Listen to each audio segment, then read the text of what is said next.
వసే smart phone నువ్వు స్మార్టా మేము స్మార్టా? నేనే స్మార్ట్. ఎట్టా? పేర్లో స్మార్ట్ ఉంది కాబట్టి. కాదు, మీకు తెలియకుండా మీ సమయాన్ని వృధా చేస్తాను కాబట్టి. అట్ట అనుకున్నా నిన్ను కనిపెట్టిన మేమే స్మార్ట్. మీరు స్మార్టా? ఒరే, నన్ను కనిపెట్టి మీరు ఏం బాగుపడినరా? రేడియేషన్ ఒక పక్క, కంటి సమస్యలు ఒక పక్క, టైం వేస్ట్ ఒక పక్క, నిద్ర లేకపోవడం ఒక పక్క, ఫోన్ వీడియోలు ఒక పక్క. ఇంకేం మీరు బాగుపడేది?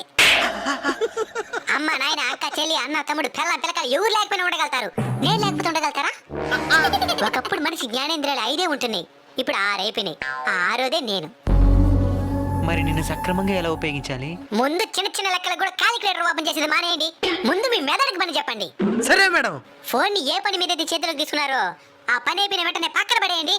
అదే పనిగా వాడుతూ ఉండబాకండి. సరే మేడం. చివరిది, చిన్నపిల్లలకి నన్ను దూరంగా ఉంచండి. ఎందుకంటే వాళ్ళే మన దేశపు భవిష్యత్తు. వాళ్ళని ఇప్పటి నుంచే బలహీనుల్ని చేయొద్దండి.